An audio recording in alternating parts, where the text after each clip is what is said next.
America's longest-running computer show, Soundbites. Call the show now at 966-JAZZ. That's 966-5299.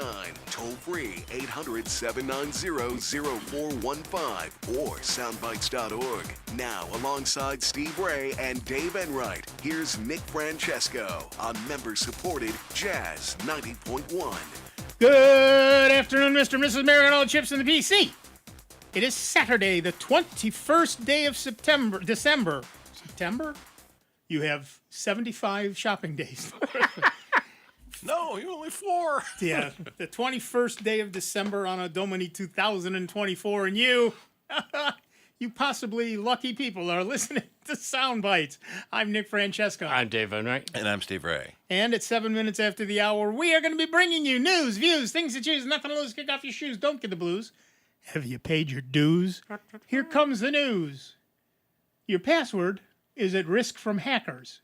Yes, that's news. Microsoft has warned that attacks on passwords has doubled since last year, and that it now blocks 7,000 attacks on passwords per second. That's why it has now confirmed your password will be deleted. It's just a matter of time, but you should act now before it's too late. To quote Microsoft, the password era is ending. Bad actors know it, which is why they're desperately accelerating password-related attacks while they still can. But what are we replacing them with? Pass keys, of course, which Microsoft says not only offer an improved user experience by letting you sign in faster with your face, fingerprint, or PIN, but they also aren't susceptible to the same kind of attacks as passwords. So, what exactly is a passkey? Put simply, it's a hardware authentication key without the need to carry around a hardware authentication key. Instead, it uses the security of a device like your phone or a fingerprint reader on your laptop to authenticate that it's really you logging into an app or service. Which is a much bigger hardware authentication key than the little dongles. Right. Mm-hmm. Increasingly, that means biometrics and expanding the trusted device ecosystem being driven by Apple and Google to move away from passwords. So basically, it's one of those things, the accelerator app, authenticator app on your phone. When you go to log into somewhere, it's going to say, go to your authenticator app and either, type in the numbers or hit the yes button or whatever. The idea being that while someone may have stolen your username and password, they won't also have your phone. That's the plan. And it's a one-time code, so it's not something the other end can lose to the bad guys, like your password currently is. The other day, while I was typing in my password, my passkey to something, it changed. Yeah, so this is like 60-second timeout. Right. So I caught it just at that time, that it was changing. So, yeah. Okay, I got that. Mm-hmm. No security measure is perfect, and passkeys are only as secure as the integrity of the device ecosystem on which they're stored. They also take control of security away from users and run this centrally instead. But this is intended to simplify messy username and password security and the hodgepodge of two-factor authentication solutions, which still primarily means text messaging with all its inherent risks. Passkeys are phishing-resistant and secure by design. They inherently help reduce attacks from cyber criminals such as phishing, credential stuffing, and other remote attacks. With passkeys, there are no passwords to steal, and there are no sign-in data that can be used to perpetuate attacks. So without overthinking this, the advice for Microsoft users is to replace passwords with passkeys as soon as possible. This means when you sign on, instead of getting a text message, you'll go to the Microsoft Authenticator app on your phone and type in the code number you find there. Passkeys aren't perfect, but they are a 99.999% solution for all Microsoft users and will shut the door on those 7,000 password attacks per second that Microsoft blocks, plus all the others it does not. And this is only Microsoft services, as the ones they can stop, right? Right, exactly. So how many billions did it say? Right. Yeah, really. Microsoft pushes, and our poll of the week, it's soundbites.org. That's Bytes with a Y. Francis would like us to remind you, is Microsoft pushes passkeys for authentication. Your choices are, I already use a passkey. I should switch, I know. But passkeys are mildly inconvenient. Change hurts my brain. And pass what now? So far, we've got 27 votes in the poll.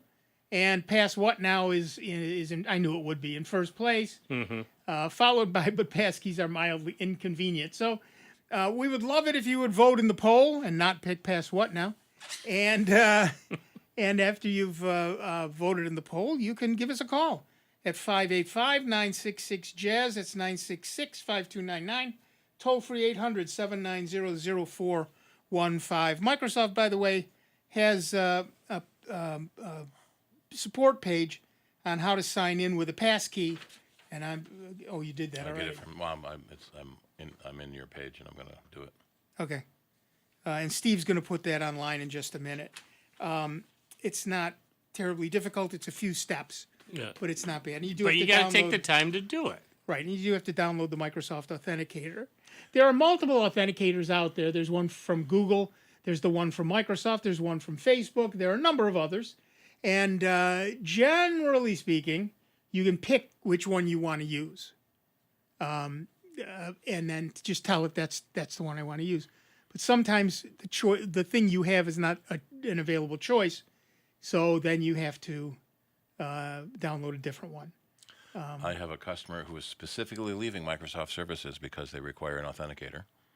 Well, and he I hate to break it to you. Yeah, really. And he can't run it on his computer. Because the authenticator apps only run on your phone. That's exactly right. So if you're one of those people with a flip phone or only a landline, you're going to stop. Get Linux. You're going to need to go to Linux. My main home computer is older and doesn't have any authentication ability to it.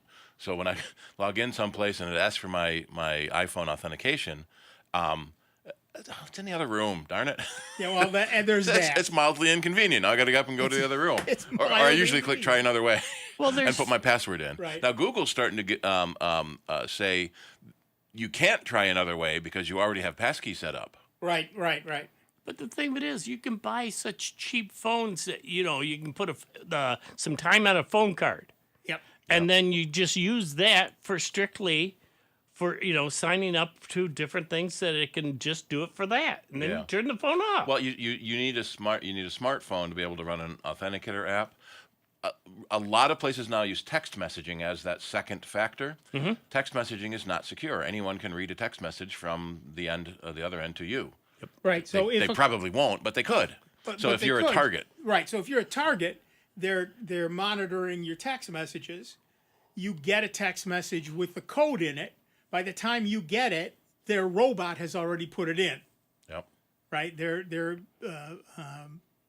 code has already grabbed it and put it in. So it's very similar with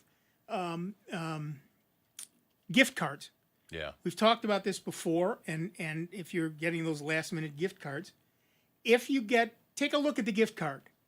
If you can see both the gift card number and the code, do not get that gift code. Yep. The key code. Do not get that gift card because it's already been emptied. We had Justin McCabe from Lifespan at the Sutter meeting. Right. And he was talking about that, and there was a new scam he had heard about where people will go and they'll steal a bunch of the gift cards from a kiosk. They're not good, though. Yeah. They'll carefully open it up, cut the code number off, because you can't see the code number. You're not supposed to see the code number. Right. Seal it back up and put it back on the shelf at the store. So then when the next person buys that, it gets scanned and loaded at the register and activated. Their program is they've already got the PIN code, and they drain the money before you've even left the register. Right. Because it's all automated. There's once they get the card, there's no human involved anymore. Right. And because of that, you almost can never get a refund on a gift card. Right. Because they have no idea you didn't use the money already. Well, I didn't. Well, it says you did, so there's nothing we can do about it. Right. It's so be very careful when you get things like that. If somebody offers a gift number where you can just get the number and say to your child or whatever, go here and type in this number, that's somewhat more secure than a gift card. But gift cards are for gifts. If someone is asking for payment in a gift card, they are scamming you. We had a sweet little old lady this week. Wait, say that again. Yes. Louder and slower. Gift cards are for gifts to people you know. If someone wants to get paid by a gift card, they are scamming you. Yep. There is no reputable company on the planet who takes gift cards as payment for anything. Yep. Yep. We had a nice, sweet little lady this week that got one of those fake. Oh, this is a new one that's horrible. It's a real message from PayPal. Really does come from PayPal. The bad guy created an invoice using PayPal as their invoicing system because PayPal lets you do that. Sure. So it really came from PayPal. And they wanted $700. But there's a nice little line there that says, you think this is fraud? Call this phone number to be sure. Only the phone number is The fake. phone number is fake. So she called the phone number, let them into her computer. They had her open terminal, and we're showing her top. And look, all these things are people trying to break into your computer. So technically, someone is trying to break into her computer right now. Right. So top, for those of you who don't know, is a list of all of the programs that are currently running on your system. on a Unix-based system. On a Unix-based And in system. Windows, you'd go to the process viewer. Right. So there's one process that might say Edge, and there's 27 processes that you have no idea what it means. Right. So they started asking her for gift cards in payment, and she'd heard about that, so she said no. And so then they said, all right, well, send us cash. So while they still had her on the cell phone, in a total state of panic, they had her go to the bank and try to withdraw $5,000 in cash from the bank to send them. Whoa. The bank stopped. Are you sure? What do you is someone on the phone now asking for money? So the bank tellers have started to be trained about gift card scams. A lot of the shopping tellers are too. We had another woman who got scammed. They told her to get a couple $100 in gift cards, go back in line to a different register with a couple $100 more, and had her do that like 10 times at 5 different stores while they're on the phone, keeping you in a state of panic so you don't stop and think. Yeah. Right. Well, and shouldn't there be a red flag the minute they say go to a different register? Tell you to go to a different register? Yeah. There's something hinky going on there. I would think their bank should be a little leery with all those, if they're doing $100, $100 and then 10 minutes later, another $100 and then another 10 minutes, another That should $100. get, your credit card fraud should pop up. With Yeah, too that many should be. repetitive. I got one the other day on my PayPal. It said somebody wants a refund. I don't recognize the name. Mm-hmm. I don't recognize the amount. So no. Yeah. So I And I went. haven't heard anything in a week, so Yep. I have to assume it was fake. So. There's one customer does buy a lot of things from PayPal, so I went back to a real PayPal receipt. It had her name, her address, the name of the company, what she bought, and the total. So that's a way to tell if this message that Whether it's true or right, it really is coming from PayPal, but a bad guy sent an invoice that just says you owe us $700. Right. No itemization, no what it's for, until they change that and start adding the fake. Well, that's line the whole items. trouble. Right, They that'll take be the next advantage thing. Yeah. of the folks that really aren't into computers like us and a lot of our listeners, and they use the fear factor. Yep. Especially around the holidays and everything else. We've been telling folks for the past month, that this is the prime time that they're going to be, sending out phone calls and all this other stuff, trying to scare people into, oh, well, if you want that package, you got to do this and that. And it's like, yeah, no. Or, you owe this much money. And it's like, huh? Did you even really order all that stuff? Yeah. Well, you're trying to be nice and tell them that they made a mistake. I didn't order that. It's Someone nice else did. to be nice. Mm-hmm. I once had I used to enjoy winding these guys up. I had one guy one time, and I had him on the phone for like 15, 20 I've heard minutes. that. Keep them on the phone as long as you can so they don't scam somebody else. Had him on the phone like 15, 20 minutes. And he finally said, well, let's do it with your credit card. I said, oh, I'm not allowed to have a credit card. What? They don't let us have a credit card here. Well, why don't you go to the bank? Oh, no, I'm not allowed to leave the facility. Myself. What? I said, yes, I'm locked up in here and they don't let me out for anything. Click. Yep. The funny thing is, the call center could be at another jail. Exactly right. Yeah. That is exactly right. So yeah, look, we've said this a million times. It's nice to be nice, But at this time of year, it's smart to be mean. Mm-hmm. So don't fall for this stuff. If somebody asks you for something, verify it independently. So right now, when you're not being scammed, get the phone number for your bank or the online information for your bank so you can log in there and bookmark it so that you can just click and say, I'm going to my bank, here it is, and I know it's my bank. Or if it's PayPal, when I got this thing that said, we want a refund, I went and looked at PayPal. No refund notice. Yep. Yeah. Okay, then it's probably not real. We did find the report abuse at PayPal link, the real link, and it said, "Thank you, this has already been reported." Yeah. Yeah. So you want to do all of that ahead of time. All your banks, all the places that you do electronic transactions. And don't wait to use the phone number in the back of your credit card. If someone steals your credit card, you don't have that phone number anymore. Unless you wrote it down in your Google Keep. And somewhere else, yep. Yep. So be aware that this sort of stuff, particularly now, and particularly the closer we get to Christmas, we got your order for a Christmas present and it's delayed. Do you want us to send it Super Express? That'll cost you $100. Yep. It's the level of anonymity they have on the internet and this feeling of safety you have in your own home. Well, if someone showed up at your door and said, I need $100 for this package that he doesn't have with him, right, you'd slam the door in their face. Yeah, exactly. Well, the other thing too, though, which I got to give the banks credit for, is a lot of the banks now offer you the service. If you can get in, like you said, go to your bookmark for your bank and you got your credit card tied to it. They have now, most banks have the feature that you can turn that card off immediately. Temporarily.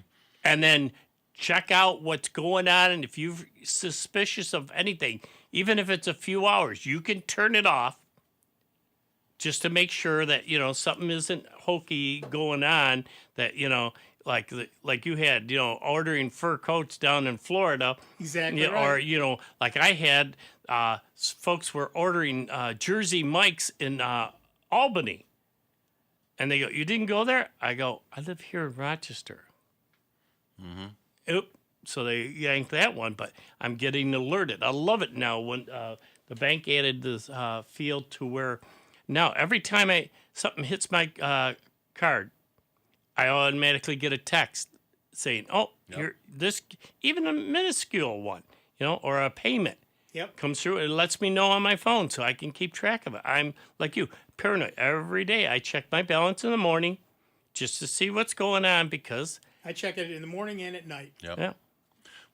My boss had her. Hold on. It takes 2 minutes to do that. Yeah. You bookmark those sites and you look at them and you're done. 2 minutes. It's all it takes. Yeah. Is your financial stability worth 2 minutes to you? Do it. Sorry, go ahead. My boss had her credit card stolen once and reported to the bank, and they asked her to leave it open because they're working with the police. There was some big ring going on, and so she's watching the charges on, and she made real sure to get in writing she's not going to be responsible for any of these charges. Get it in writing.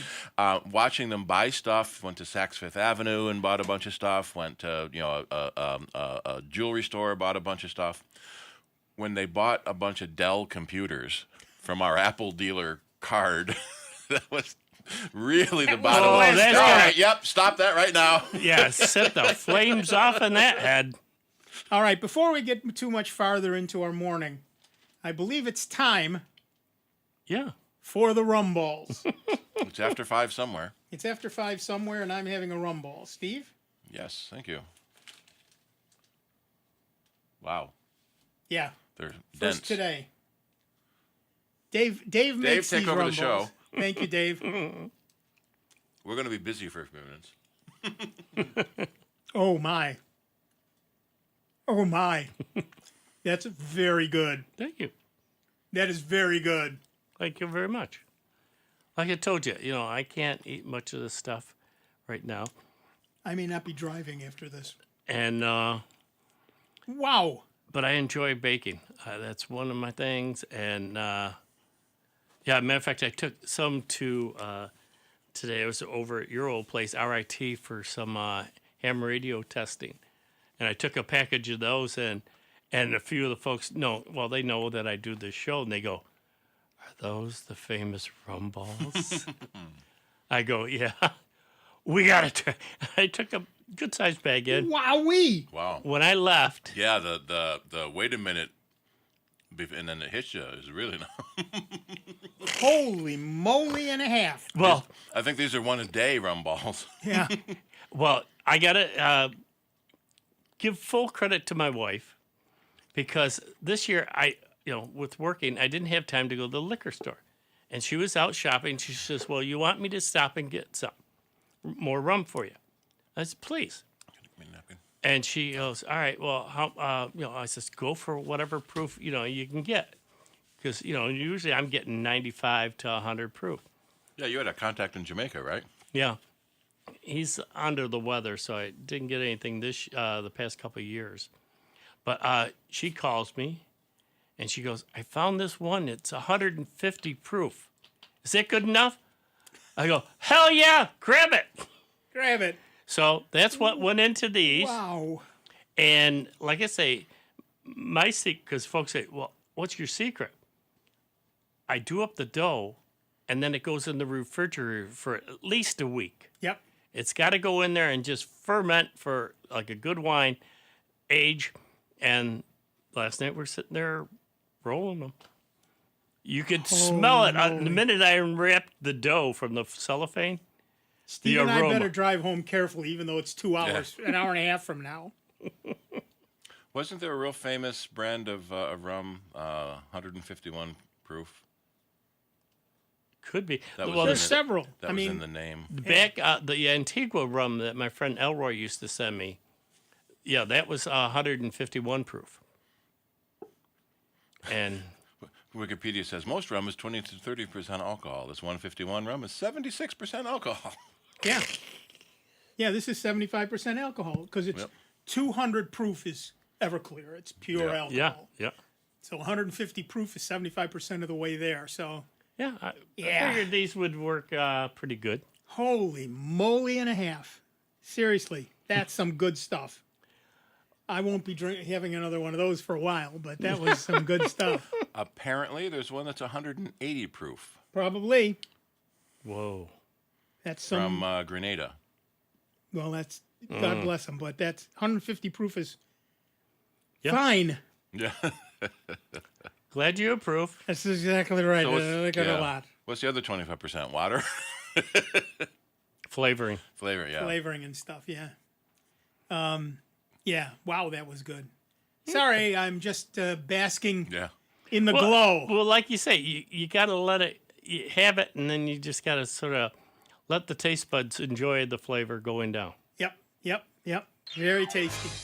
All right, we're going to take a quick break, but we'll be back in just a couple of minutes with Dave Enright, Steve Ray, maybe me, Nick Francesco, assuming I'm still conscious, and you. It's 29 minutes after the hour. Give us a call, 585-966-JAZZ. It's 966-5299. Toll free 800-790-0415. And we'll be back with a whole lot more sound bites right here on member-supported Jazz 90.1. We will see you in just a few. Computer talk you can understand. More sound bites is next on member-supported Jazz 90.1. NBC News Radio, I'm Lisa Carton. The holiday travel rush is underway on the nation's roadways and at busy airports. Nearly 120 million people are expected to travel at least 50 miles from their homes between now and New Year's Day. That's according to AAA. TSA says they predict holiday travel this weekend will exceed the record levels set at Thanksgiving. The death toll is climbing after a vehicle drove through a crowded Christmas market in Germany. Here's Rob Martier. Authorities say at least 5 people are dead and over 200 others are injured after a vehicle slammed into a crowd of people Friday night. The attack happened in the city of Magdeburg, about 2 hours west of Berlin. Police arrested the driver and identified him as a 50-year-old doctor from Saudi Arabia. Authorities have not released any information about a possible motive behind the attack. Police believe the incident was deliberate and that the suspect acted alone. Lisa Carton, NBC News Radio. Follow the chocolate brick road? This is Sandra Singlo with Below Down on Science. You're stressed. Your heart is a traffic jam. Artery flow is at a crawl. Is there a shortcut out of this gridlock? Or at least a superfood? Cocoa contains heart-healthy molecules called flavonols. Yum. To test flavonols against stress, Rosalind Bainham and team at University of Birmingham recruited 30 volunteers. First, they measured their forearm blood flow and artery width. Next, participants drank either high flavonol or low flavonol cocoa. Then, lightning round, nonstop mental math for 8 minutes. Phew! Blood flow and arteries are measured again. Results? High flavonol cocoa improved blood flow during stress. Subjects' arteries widened, like adding lanes to a freeway. Now we're off to the races with high flavonol cardiac stabilizing chocolate from the gas station. Official WGMC contest rules are available online at www.jazz901.org. Sound Bytes on Jazz 90.1 is supported in part by our members and by Frontier Exchange, offering like-new computers, including desktops, laptops, and tablets. They also offer computer repair and troubleshooting services. For more information and to schedule an appointment, you may call 944-1077 or visit frontierexchange.us. That's Frontier, the letter X, change.us. Calling all veterans. Veterans Outreach Center wants you. We provide essential services for veterans in the greater Rochester area. Get employment assistance, health and wellness support, residential services, food, clothing, and so much more. VOC, serving those who serve us for over 50 years. Visit vocroc.org or call 585-546-1081 today to learn more. All families are different, and some have parents or children with little to no eyesight. But this doesn't stop them from sharing the work, play, love, and laughter of family life. Eyesight doesn't define a parent, a child, or a family. What counts is being together. Want to learn more? Visit us on the web at blind.org. The National Federation of the Blind. Live the life you want. And now, a check of your Jazz 90.1 weather forecast. Areas of lake snow will continue across Rochester, Western New York, and the Finger Lakes, especially to start our Saturday. We've already seen a few inches of fresh fluff, and there's a little bit more on the way through tonight. Saturday's high temperature only near 20 in the morning, then temperatures tumble into the teens. Still some areas of lake snow to contend with heading into your Saturday night, especially north and east of Rochester. The overnight low temperature near 10, only into the upper teens for a top temp Sunday with more clouds than sun and some lake flakes early on. I'm meteorologist Josh Nichols for Jazz 90.1. And currently right now we've got cloudy skies, a little light snow, 19 degrees out at the airport and 21 here at member-supported Jazz 90.1.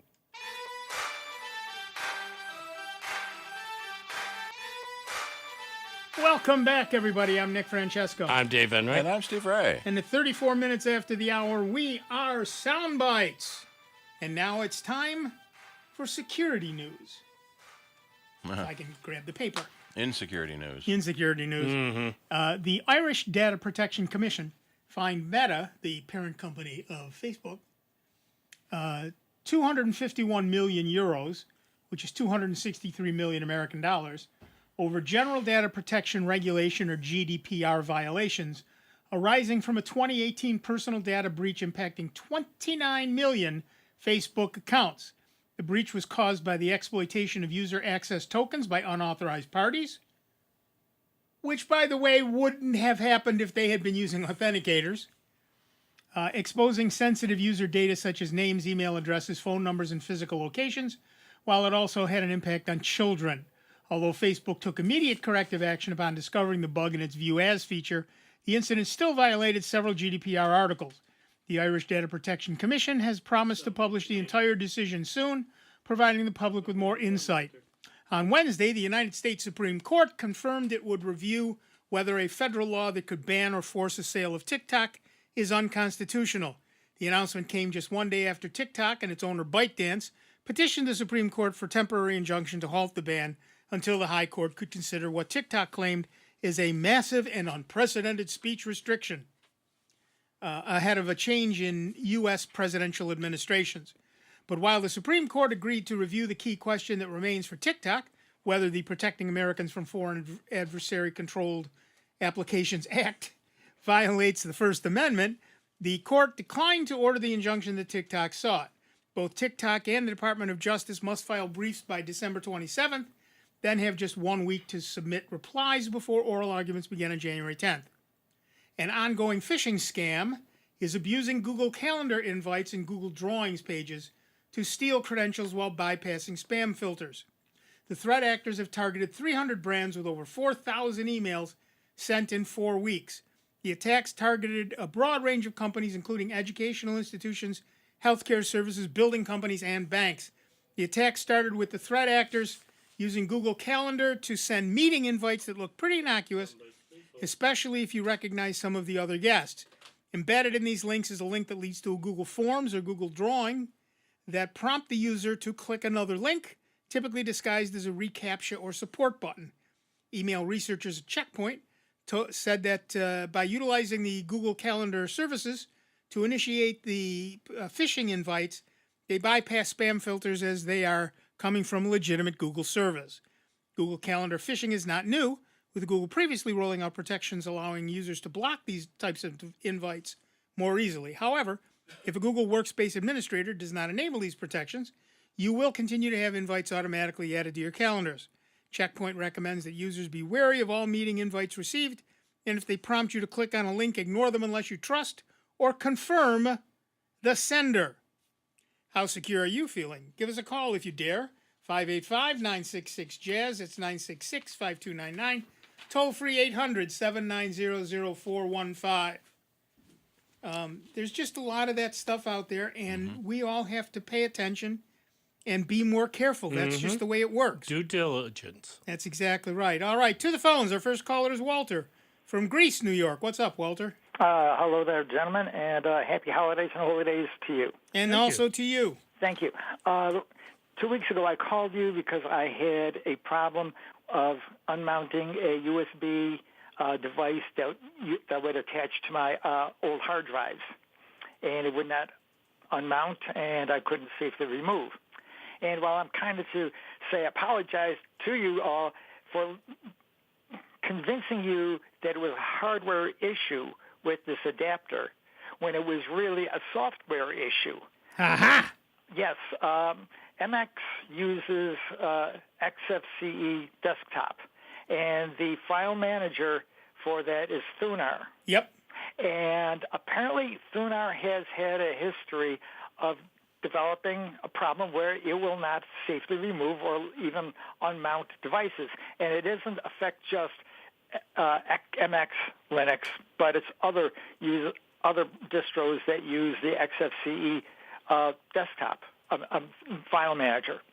Yep. So what I did is that I took the consensus that I could see from all of these things is that I downloaded and installed SpaceFM, which is a file manager.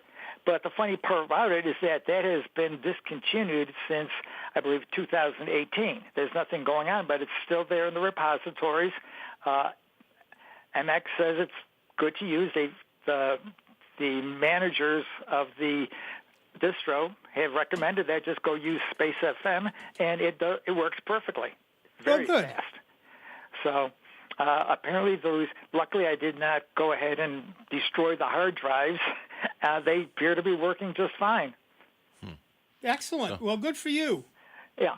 So again, I apologize for kind of convincing you that it was a hardware issue with that USB adapter when it really wasn't. It's interesting because I use Thunar as well on XFCE. Yeah. And I have never had that issue. Interesting. Yeah, but if you do a web search, you can find it, especially with leading into the forums. Yeah, no, I believe you. I just never had the issue, so I never went and looked to see for... Yeah, why would you? Every now and then I run into a flash drive that just refuses to exit. Something is using this file. Well, tell me what. And nothing I do helps, so just shut the computer down. Right.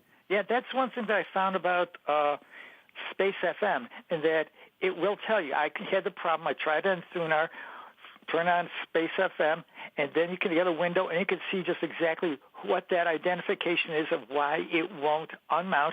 You can then make the appropriate commands, whatever, and it takes care of it. So it's a good one. I don't know about this. SpaceFM comes from somebody called Ignorant Guru. Yes. And, yeah. And well, it's in the repository or the thing. The install software manager of XFCE. They're recommending it. From what I understand, it's a offshoot of PC Man FM, which is still viable, but it still doesn't have all the features that SpaceFM has, and people are kind of sad that it hasn't been picked up by somebody and continued. So. Right. So, but I do have one other comment too. You were talking earlier about the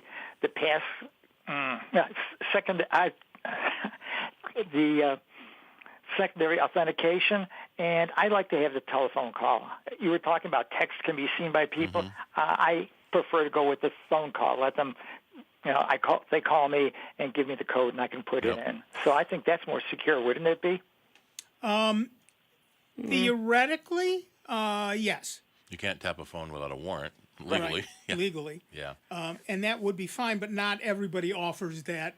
Yeah. In the olden days, 10 years ago? It was a lot more common to call your home phone. And what we have run into is that people who never changed their secondary authentication process, and so now that Google and Apple and Microsoft are asking for that phone number, they are assuming it's a cell phone and trying to text people's landlines so that can't get a text, or the phone you used to have 10 years ago when you started that account, which isn't valid anymore. So everyone, go into your accounts every now and then, Google, Microsoft, Apple, Facebook, everybody basically, and verify your recovery information. Make sure you still have that same phone number available. Make sure you still have that same secondary email address available. And if you don't, update it. I've noticed that Apple is starting to ask that on my Apple devices, to make sure, verify your phone number every 6 months or so. It's not as common as it used to be to get a new phone number. Every time you changed cell phones or moved houses, your phone number used to change. Right. But these days, you can port your phone number with you to every new place, so that's not as common anymore. But a lot of people, abandon one email address and don't have that anymore. Or they created the account with a work email address and don't work there anymore. And so when that company tries to send a code to your email address you don't have, you can't. In fact, we're running into a customer right now. They're trying to change their DNS table for a new mail provider, and they can't find who's registered their DNS. We think we found it, but it doesn't say that anywhere. Right. And yes, so you need to keep that stuff up to date, and so many people do not. Be aware of that, and check in every once in a while with your services. Yep. Or someone will have come in for an appointment to have problems with the password, and they're going to call the home phone number. The service does support phone calls. They're going to call the home number with the code. Right. Well, we're not at home. Right. Do you have an answering machine? Maybe you can check your answering machine remotely, and no one knows how to do that. Right. All right, thanks, Walter. Hey, have a marvelous, wonderful, safe, and prosperous New Year. And you too. Have fun. Yep. Bye. We had one the other day where it was the granddaughter who helped set things up and doesn't live here anymore. Oh, we see that all the time. I don't know. My son set that up. My daughter set that up. My grandchild. It's the phone number ending in 74. I don't know who that is. Yeah, I don't know your phone numbers. Yeah. Or that was 3 houses ago. Right. I don't know. You need to keep this stuff up to date, and I know that's a pain in the neck, but it's a bigger pain in the neck when you're trying to get something and you can't. Yep. Because it was, 10 years ago or whatever. I hope more companies start doing the reminding you every now and then, is this information still valid? I've seen Yahoo do it too. And Google does it, yeah. Yeah. All right, back to the phones. Our next caller is Tim from Webster, New York. What's up, Tim? I got a little problem. I use the Chromebox. Okay. And I have a friend who was helping me out with rides and such who uses Microsoft. Well, I opened up my Google Calendar, and I have all of her appointments on my Google Calendar. Are you sure you're logged into your account and maybe she didn't log into hers? I'm sure I am on my account. Okay. Yeah, in the upper right-hand corner, you usually get your picture. It's your account that you're logged into. What it sounds like is that she added herself to your calendar. Mm-hmm. Now, so sorry, go ahead.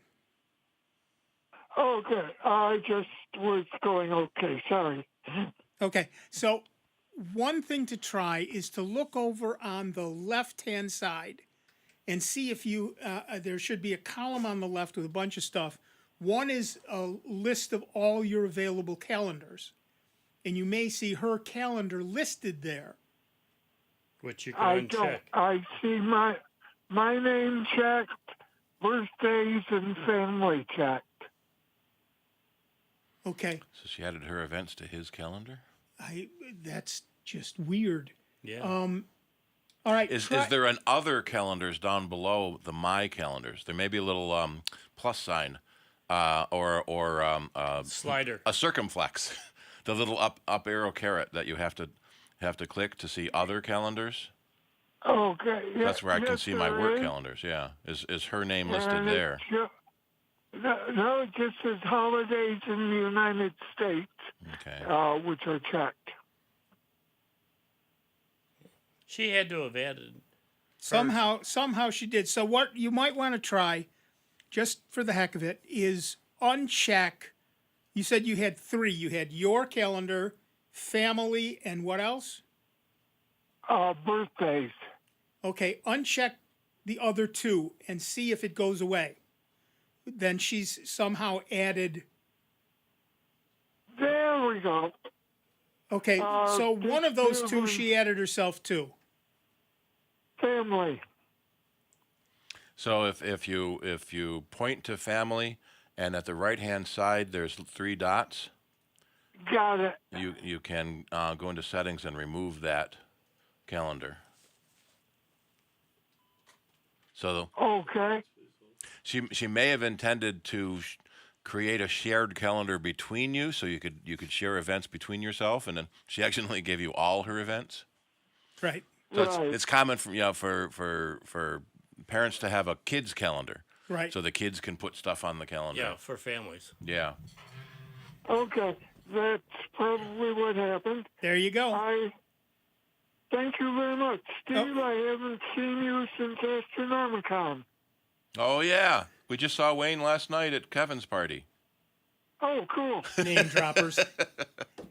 All right, thanks, Tim. Yeah. Yep. Bye-bye. The old science fiction days. Yep. There is a nice feature of Google Calendars that you can see someone else's calendar and see what they do. And that's how the calendar spam shows up, your story earlier. Right. Apple went through that a couple of years ago, too, with iCal. Right. Well, yes. Google Calendar is not the only one that does that. No. But the fact that any of them can do it is a nice feature that often gets misused or misused both in the sense of, oops, we did something wrong, and we got you now. Yeah. So you got to be aware of those things. And I get it. You're not, you've got a calendar. You don't look to see what other features it has until you need them. We have customers who get confused because they have a Google Calendar and an Apple Calendar and a Microsoft Calendar and a Yahoo Calendar.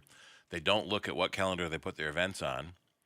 And so they're all scattered because they're different colors. Well, it's nice it has different colors. Well, that means they're on different calendars. Right. And then suddenly they can't find a calendar because they didn't log into their Yahoo account anymore. Right. Well, but they could add their Yahoo Calendar Right. to their, for example, Google Calendar. Yep. So we usually say standardize on one service and pick that. I didn't know I had 4 services. You do. Yeah, you do. Pick one and don't go to the other 3. Yeah. All right, back to the phones. Our next caller is Fred from Rochester, New York. What's up, Fred? Hey, happy winter solstice. Happy. Yeah, today is the solstice, isn't it? What time? Let me see. It was 4 a.m., something like that. I'm kind of logging in here a little bit late in the show, but did you get the rumbles this week? Oh yes, we did. We have them right here. Okay. When Dave answered the phone, he sounded a little funny, but Dave always sounds a little funny. Well, He's not even eating them. I don't even eat them. It's me and Steve. Yeah, it's me and Steve. And this year the rum is 151 proof, 150 proof. So we're not having a lot of them. Yeah, no. Okay, well, hey, as long as you're not driving home, eat them up. Exactly call right. Uber. Exactly right. We need designated drivers. Everybody show up. Yeah, I'm just getting over a sinus infection. That's probably why. That's what I heard. Yeah. Well, Change my get voice rid a of that little before the deeper. holidays. Yeah. Yeah, I had a coworker years ago that said, some warm rum would take care of all my ailments. Well, at least you don't care anymore about them. Right. When I was a kid, my father would give me hot lemonade to drink.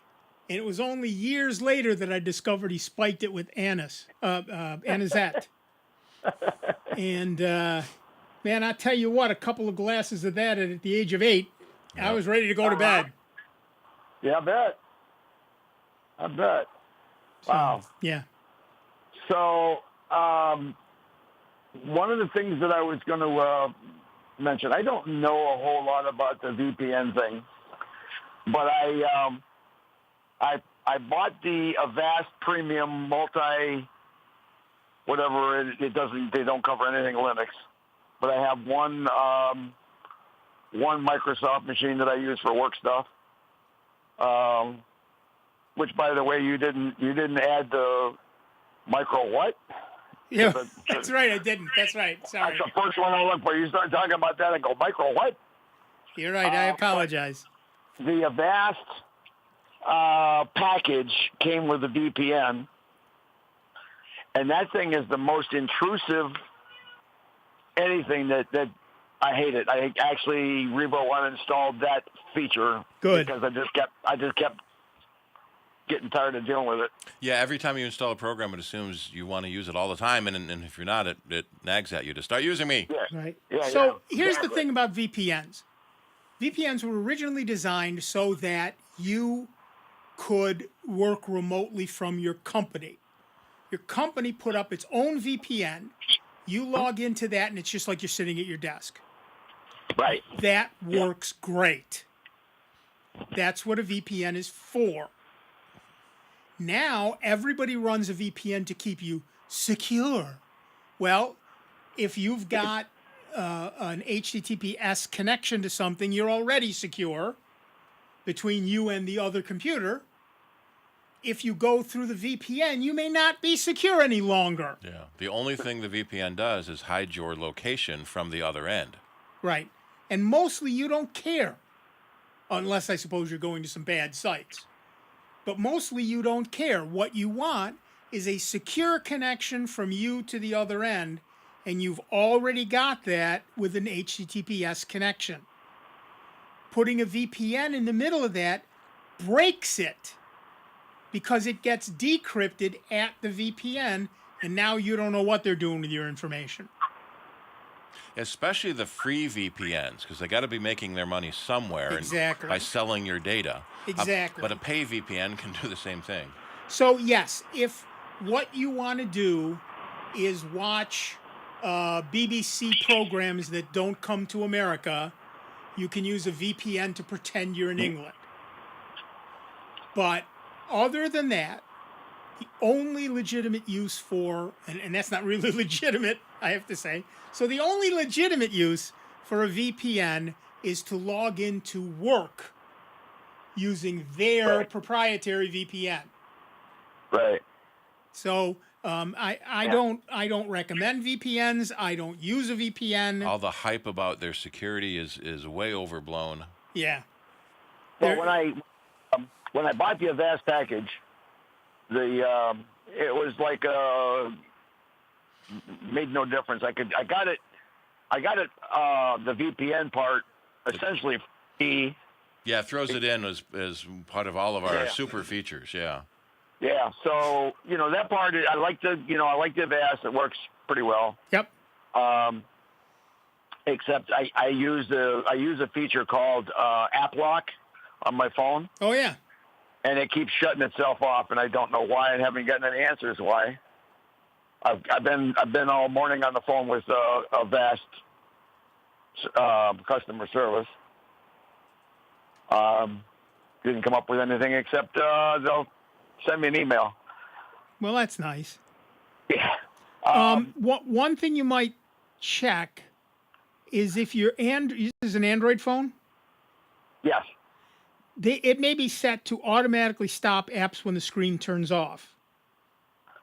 Oh. Okay. Yeah, I know that. Yeah. I know I don't have it set for auto sleep, but. Right. And that's actually part of accessibility. So go into the permissions for Avast and for accessibility and grant that app permission again. Okay. Yeah, I'll go that route because I keep turning it on and it keeps turning off. Right. Don't know why or when or what, but yeah. So one of the things that I was going to talk to you about today or just share with you that I kind of got a chuckle. In the local news with all the hype about the drones, it says local experts, and I'm going, what local experts are that? Suggest the use of a VPN amid all the drone sightings. What? What? How? Experts suggest use of VPNs amid all the drone sightings. Local experts. I believe they've misspelled idiots. Yeah. So a VPN will protect you from the drone. That's the most nuts thing I've ever seen. Yeah, exactly. I said, I'm going, I don't think that these guys I don't think that's part of your well, it's the other way around. If you are a drone pilot, you might want to use a VPN yourself. We had this big argument. I fly model airplanes, but the FAA considers any remotely controlled unmanned vehicle to be a drone, including airplanes and helicopters. One of the things that I have to do when I'm flying in public is I have to have a transponder now on my plane, which costs way more than they said it was going to. Yeah. Which publishes its location to the internet. Which means that someone could find me and steal my expensive airplane. Right. So some of the people are saying, use a VPN so they don't know where you are actually standing.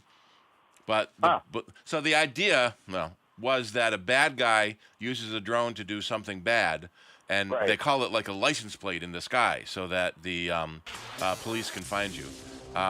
But it's just like every new technology law that comes along, it's hurting the good guys and it won't stop the bad guys. Right, exactly. All right, Fred, we gotta go. Enjoy the run balls. Thank you. We are. Have fun. All right, that's it for the first hour, but don't go too far, because there's a whole nother hour of the longest-running computer show in the known universe coming your way. A whole nother hour of Dave Enright, a whole nother hour of Steve Ray, a whole nother hour of me, Nick Francesco, and a whole nother hour of you, but only if you give us a call at 585-966-JAZZ. That's 966-5299. Toll free 800-790-0415. Take a little bio break, grab yourself a sandwich and a beverage, possibly by this point an adult beverage. Don't go outside unless you have to, but we will be back with a whole lot more sound bites right here on the truly great and truly grateful to you, because it's your support that keeps us member-supported Jazz 90.1.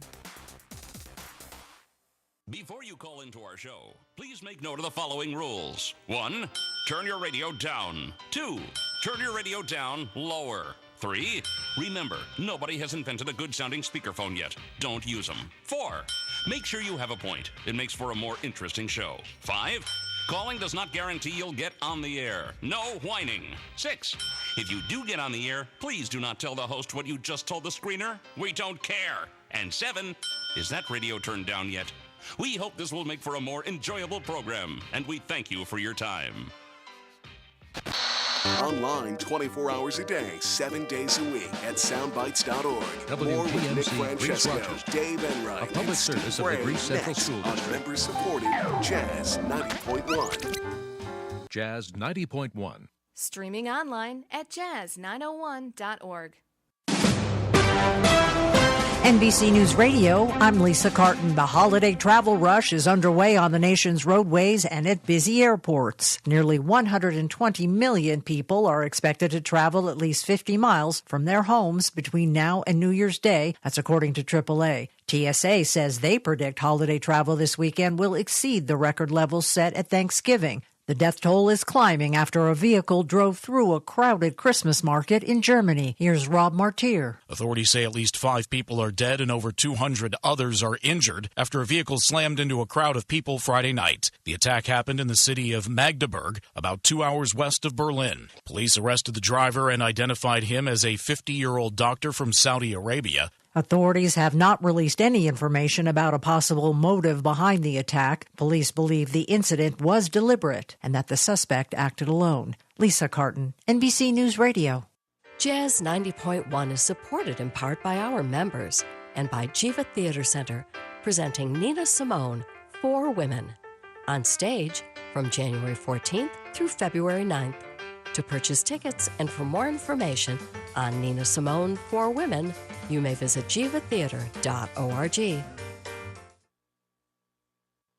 Soundbites on Jazz 90.1 is supported in part by our members and by Frontier Exchange, offering like-new computers, including desktops, laptops, and tablets. They also offer computer repair and troubleshooting services. For more information and to schedule an appointment, you may call 944-1077 or visit frontierexchange.us. That's Frontier, the letter X, change.us.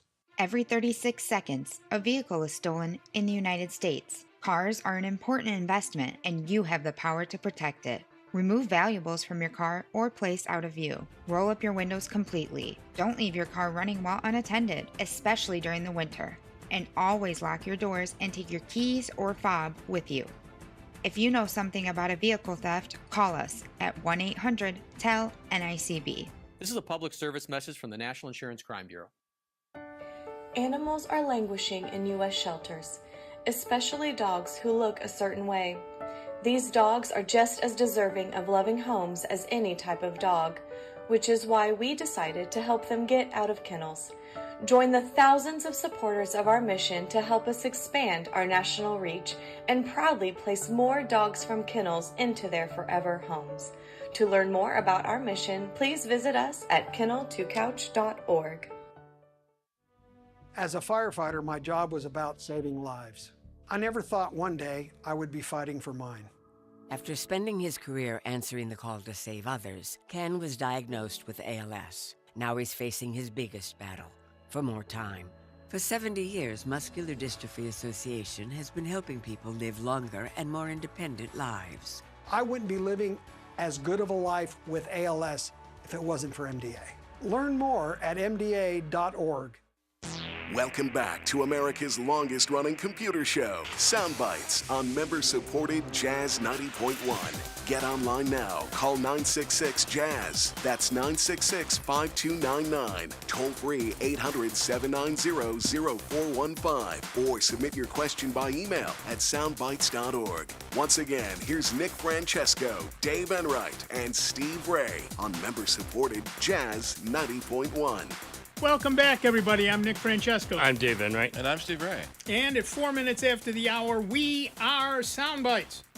And here comes the Apple news. But to finish the comment that we were doing off here, you can get some, they literally come from China. They're cheap handheld radios. Well, they won't be cheap anymore. Oh, yeah. No, Bofang, you can pick up, and this is no lie, a Bofang, which you could talk, if you had your license, and wanted to talk to the local repeaters, which you can do, you can get them as cheap as $23 a piece. Right.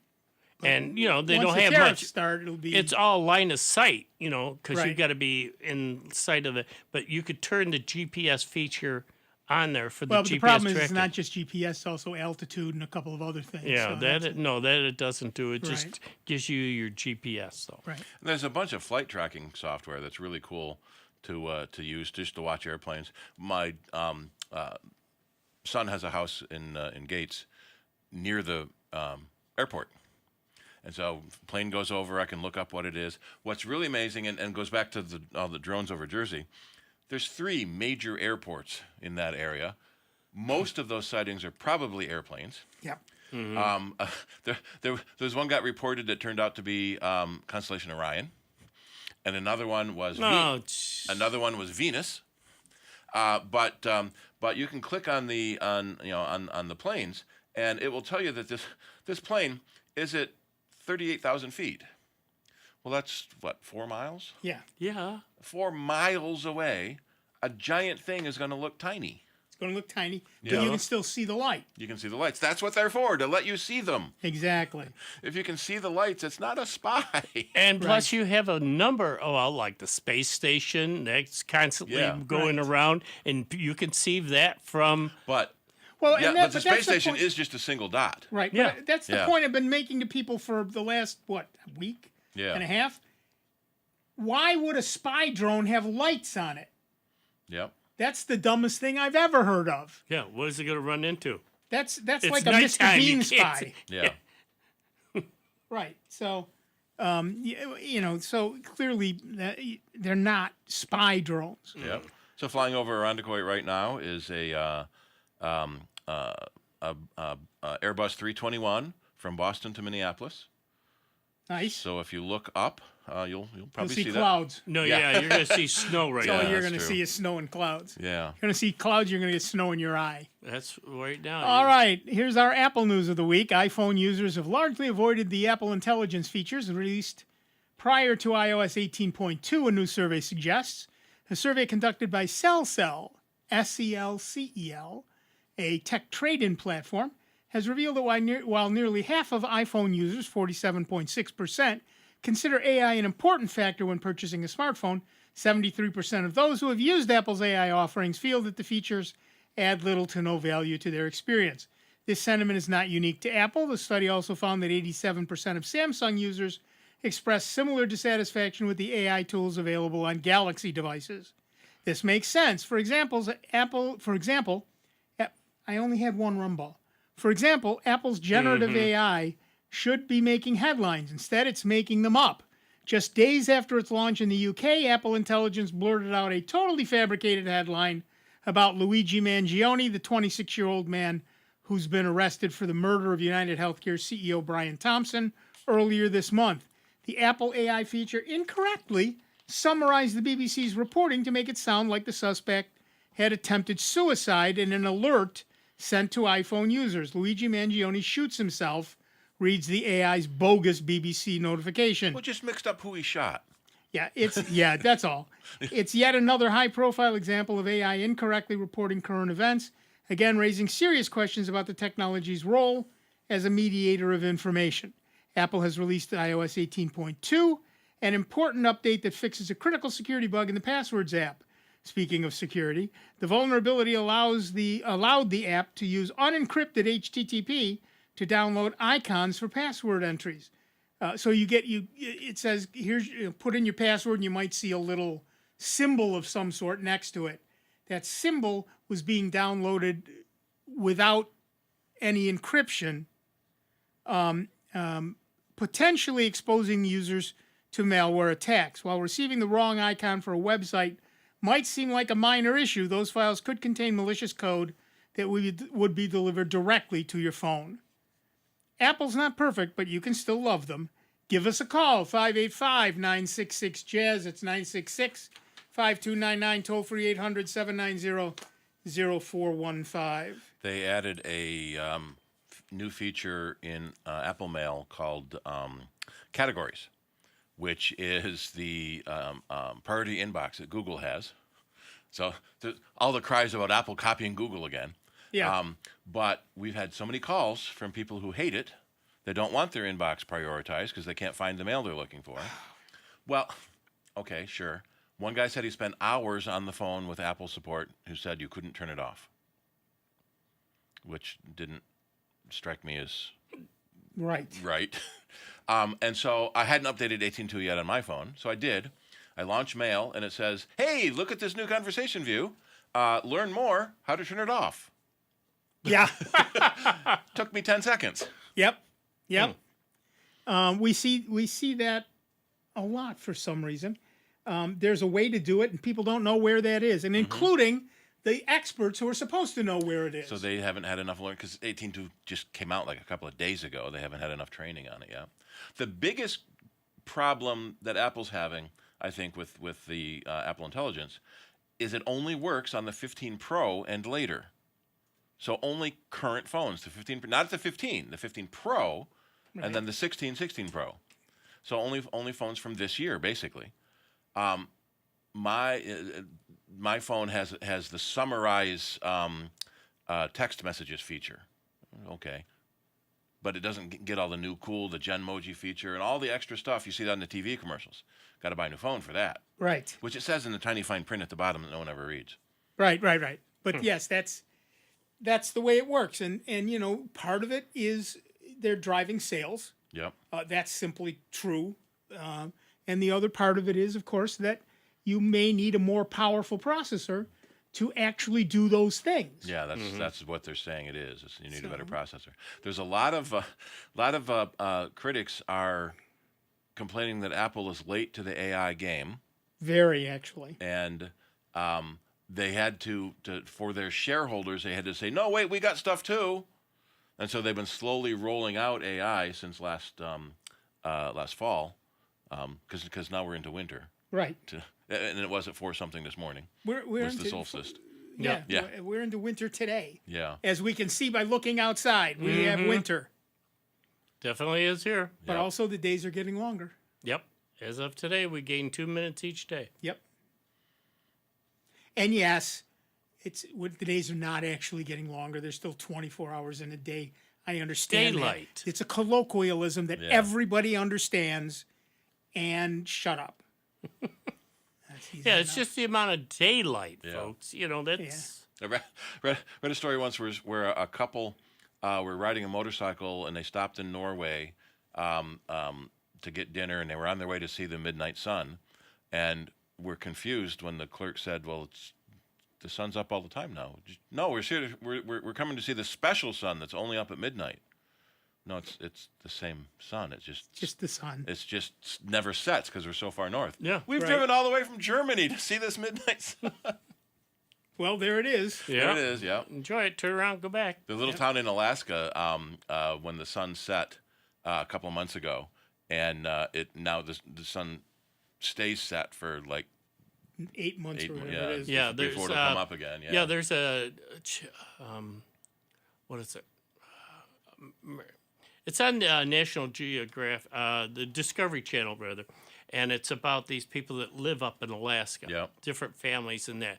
And there's one lady that runs an outpost. She's like, way up there.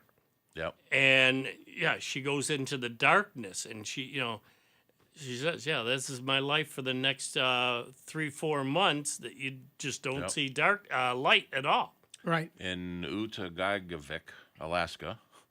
I'm sure you pronounced that perfectly. Yep. The sun set in November and won't rise again until January. Yep. Yeah. That's got to be. But they show times, though, she's got to go out and still plow and do that other thing, because it's an open post, and it's a refueling station up there that she maintains. But it's like, whoa, what a life. But the Northern Lights are really, really good. Oh, yeah. Yeah. They've even been good this year down here, south. Yeah. I mean, we've been able as far south as us. Yeah. That's south for the Northern Lights. Yeah. And right now, with the current solar cycle, this has been very unusual to get Northern Lights even down this far. But because of the climate change and everything else, that's what they're attributing it to. And, of course, you have to have no cloud cover in order to see it. So Rochester isn't that lucky. Not always. Yeah. Well, so now we got to watch out, because the Parker Solar Probe is diving into the sun. Right. It's going to dip into the chromosphere and reach about 3 million miles from the surface of the sun. We hope it doesn't make the sun mad and spit a giant flare at us. Yes. Yes. It's so tiny compared to the sun that the sun will not notice it. Yeah. But it's traveling at 430,000 miles an hour. Yep. So it is now the fastest object to ever leave Earth. It beat New Horizons after its Pluto flyby. Well, but much of that, of course, is gravity assisted. Yeah. One cool. They didn't send it that fast. Yep. One woman that I follow is Tamitha Scove, and she's called the Space Weather Woman. Yep. And she does these reports on all these flares and bursts of energy and everything else that's coming at the Earth. And she kind of warns people because quite often you sit there and, oh, well, what do I care? You know, the sun's that far away. Well, these bursts through these cycles are what's causing a lot of, GPS systems to go haywire. Yep. Or times when your cell phones will black out. Or your TV and radio reception. Yeah, they can black out Yeah. because of these solar storms when they erupt. And if they skirt the Earth, which a lot of them do, that's one thing. But a lot of them can create these solar flares that come right at Rochester and other countries even farther north that can cause blackouts. Most of the flares are bigger than Earth. Yeah. Many, many times bigger than Earth. Many times. And so we will go through them. Yep. Sometimes they don't hit us directly, but while they're still going on, we travel through them. Yeah, well, we could, like I say, it could cause major radio blackouts that it could destroy. If we really got hit by a major one head on, they're saying that, you know, a lot of radio communications and circuits and everything else that we rely on would be corrupted. They literally would fry them. And that's why some folks, they get these special bags that will protect. Faraday bag. Yeah, that from that possibly happening. Yep. There's the Carrington event, right? 1859. Wait, I can look it up. Carrington event, 1859. It was so strong that it set fires in telegraph stations. Yeah. I mean, come on. Mm-hmm. And that could happen again. That could happen again. So, the Carrington event was rare, but not non-existent. Well, it's showing its head more now. And it lasted for a couple of days. Yeah.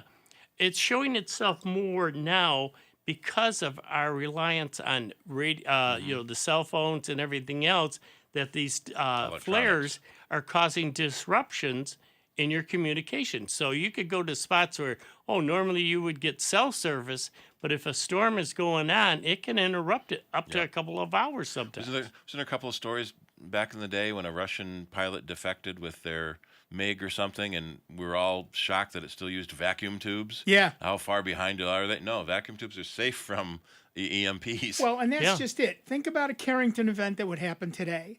Back then, it set telegraph offices on fire. Think what it would do to your phone, your router, your computer, your television set. All that stuff would get fried. It would all get fried at the very least, if not catch fire. Yeah, because of the electronics and multi-layers in some of these devices of components. And the great Northeast blackout of 2003. I remember that. We were out without power for days, some people weeks. Because of a switch in Canada and all the cascaded down the line. Right. Look at the folks. And imagine how much worse that would be if it were a Carrington event. Yeah. The folks in North Carolina and around there from the hurricanes still haven't got a lot of essential services back together yet. Right. And that's a small area comparatively to half the Earth. Yeah. Yep. So, I mean, we all love the idea of the Northern Lights. But there's a danger there, and a significant one.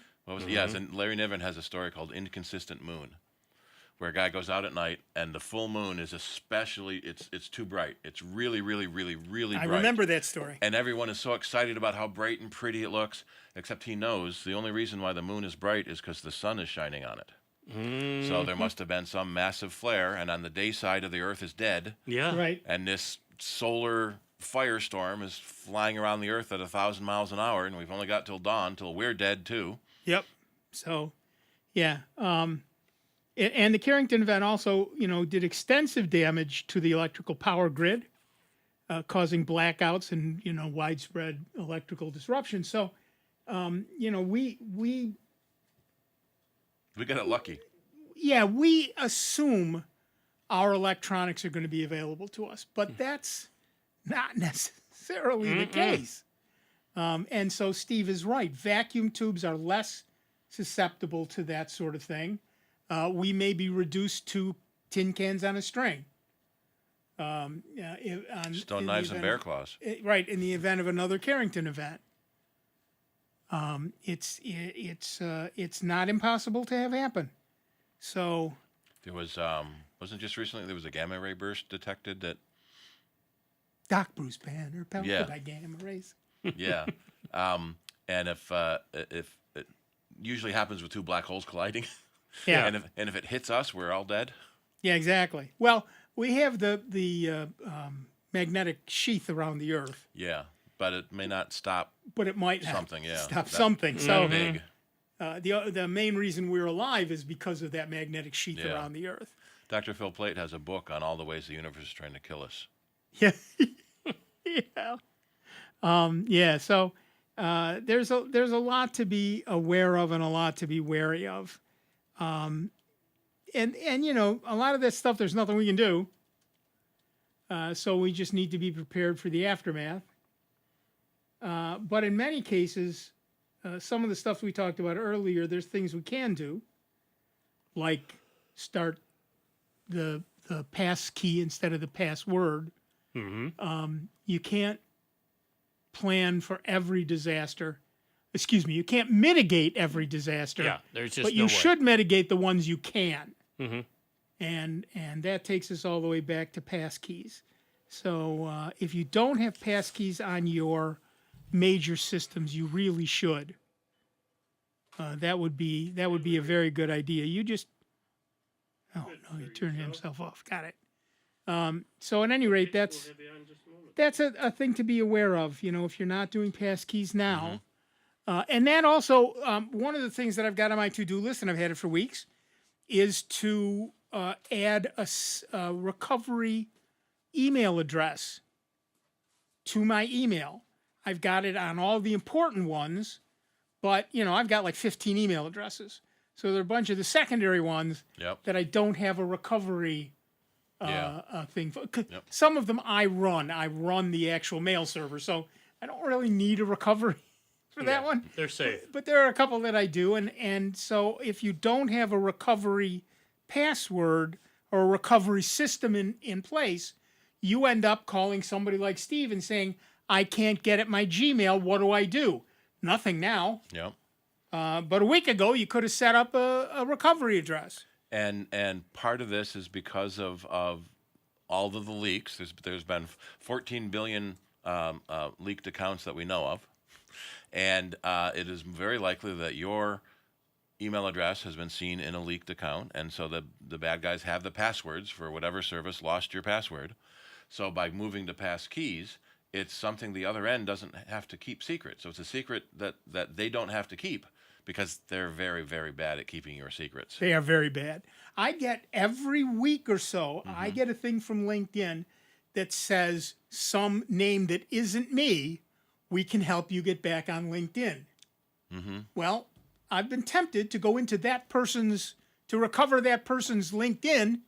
And find out who it really belongs to. I've gotten a couple of them that say, I've been in your computer for a month now. Yeah. Your password is, and it's a password I used to use because it got leaked from somebody. And I be watching your camera, you do dirty thing. Yeah. Send me 10 Bitcoin, or I will send to wife. Yep. Awkward grammar. Awkward grammar is usually the way you can tell these fake scams. Right. But they're getting better because of AI. Yeah, well, exactly. That's the thing. All right, back to the phones. Our next caller is Larry from Rochester, New York. What's up, Larry? Good afternoon, guys, and Merry Christmas to all of you. And to you as well. Thank you. By the way, I'm wearing aluminum foil on my head to protect me from the drones. So Congratulations. That's the way to do it. Thank you, sir. I do have a question. The other night I was looking at my hard drive, and it really does have a lot of stuff on it now. And I was wondering if you could recommend a program or something that I could kind of go in there and get rid of stuff without getting rid of something that I really want. Now, I do have a program, and I can't think of it off the top of my head right now, truck. That's got the aluminum foil on. Right. But it shows how the disk is divided and what's where. Yeah. But sometimes I'm a little afraid to go in and just start deleting things. Yeah, that's the problem. I like a program called OmniDisk Sweeper, which will... Wait, what operating system are you running? Mac. I have the latest version of the macOS, whatever that is right now. Yeah, on the Mac, I like OmniDisk Sweeper, and on Windows, I like Tree Size. That will go through all your folders, calculate all your folder sizes, and sort them by capacity. So you can see what the biggest folder is. So I had a customer the other day that they had a log folder that was 300 gigs. Wow. Well, let's turn that log file off. Yeah. Unfortunately, when it tells you you've got 300 gigs in your pictures folder, you have to decide what to delete. There are a lot of cleaning programs that will claim to tell you what you can delete. I don't trust any of them because how do they know what I don't want anymore? Right.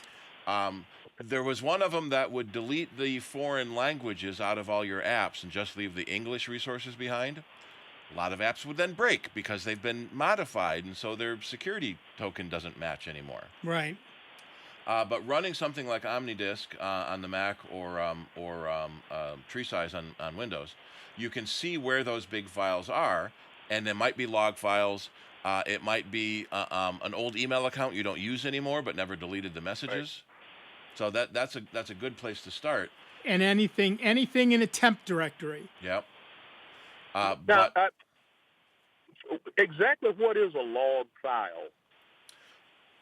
The operating system can keep a log of everything that happens. One of the most common ones we see is the mail connection log, which is often turned on for troubleshooting. Why am I not getting my mail? Turn the log on and see what the server is saying back and forth. And so it logs every message between the mail program and the mail server. And then when you figure out what's going on, you forget to turn that off. And so it keeps logging. Every time you get your mail, it generates a few dozen lines of messages. So every system does that. On the Mac, you can go into the console and see those systems, see the logs. It's probably console on Linux too. What is it on Windows? Event Viewer. Event Viewer. So, and some programs can also create log files. Yeah, almost every program will create its own log file too. Yeah, it keeps a record of, for like me, say my ham radio stuff. Yeah. I use one particular program that every time I make a contact, and it receives it in that program, it then keeps it into its log so I can refer to it. So that's a log you would want to keep. Yeah. But you probably don't need to keep a connection log for your mail server. Yeah, but I thin that even out. I'll go only keep the past maybe 3 months. Then otherwise, I can go through there, like you say, and delete a lot of the stuff that's in that file because it is a text file. All right. Well, I'm going to try OmniDisk Sweeper then and take a look at that. My disk isn't full, but I've just got a lot of files on there now, some of which I can simply go through and say, I just don't need that anymore. Yeah, but I'm just amazed at how much stuff I pile up in a year's time. And let me suggest that rather than deleting it, you throw it on a thumb drive. Just in case. It's off your machine, but just in case. Yeah. In settings, general storage is Apple's calculator to tell you where your storage is, but it just does gross things, documents, photos. It doesn't help on the fine detail. Right. I got it. All right, we got to take a break. Thanks. Back in just a couple of minutes with Dave Enright, Steve Ray, me, Nick Francesco, and you. It's 29 minutes after the hour. You're listening to the longest-running computer show in the known universe, Sound Bytes, right here on member-supported Jazz 90.1. It's America's longest-running computer show. Back to more Sound Bites with Nick, Dave, and Steve. Next on member-supported Jazz 90.1. NBC News Radio, I'm Lisa Carton. The holiday travel rush is underway on the nation's roadways and at busy airports. Nearly 120 million people are expected to travel at least 50 miles from their homes between now and New Year's Day. That's according to AAA. TSA says they predict holiday travel this weekend will exceed the record levels set at Thanksgiving. The death toll is climbing after a vehicle drove through a crowded Christmas market in Germany. Here's Rob Martier. Authorities say at least 5 people are dead and over 200 others are injured after a vehicle slammed into a crowd of people Friday night. The attack happened in the city of Magdeburg, about 2 hours west of Berlin. Police arrested the driver and identified him as a 50-year-old doctor from Saudi Arabia. Authorities have not released any information about a possible motive behind the attack. Police believe the incident was deliberate and that the suspect acted alone. Lisa Carton, NBC News Radio. Jazz 90.1 is supported in part by our members and by Jiva Theater Center, presenting Nina Simone, 4 Women, on stage from January 14th through February 9th. To purchase tickets and for more information on Nina Simone, 4 Women, you may visit jivatheater.org. Jazz 90.1 is supported by our members and by Lifespan. Scams that target older adults are on the rise, and the consequences can be devastating. Lifespan helps older adults take on scams, fraud, and identity protection. If you've been the victim of a scam, or to schedule a presentation to your organization or group, you may call 585-244-8400 or look online at lifespanrochester.org. Scams that target older adults are on the rise, and the consequences can be devastating. Lifespan helps older adults take on scams, fraud, and identity protection. If you've been the victim of a scam, or to schedule a presentation to your organization or group, you may call 585-244-8400 or look online at lifespanrochester.org. Here's the latest Jazz 90.1 weather forecast. Areas of lake snow will continue across Rochester, Western New York, and the Finger Lakes, especially to start our Saturday. We've already seen a few inches of fresh fluff, and there's a little bit more on the way through tonight. Saturday's high temperature only near 20 in the morning, then temperatures tumble into the teens. Still some areas of lake snow to contend with heading into your Saturday night, especially north and east of Rochester. The overnight low temperature near 10, only into the upper teens for a top temp Sunday with more clouds than sun and some lake flakes early on. I'm meteorologist Josh Nichols for Jazz 90.1. And currently right now we've got some light snow, 18 degrees out at the airport and 20 degrees here at member-supported Jazz 90.1.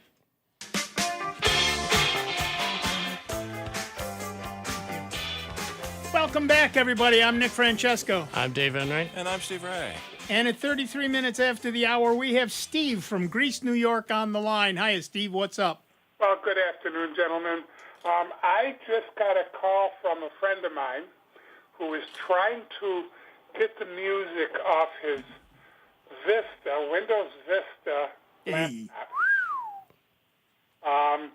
He can get the cursor to move in safe mode, but it won't move if he boots up.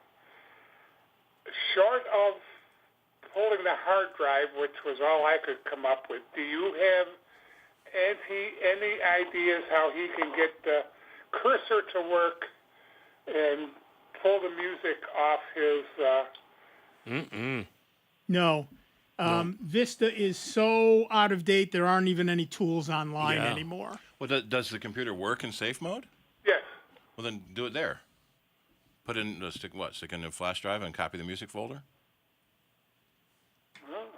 Yeah, that should work, but if that doesn't work, the only choice is to pull the hard drive. And it depends on why the cursor's not working. Is there something broken? Mm-hmm.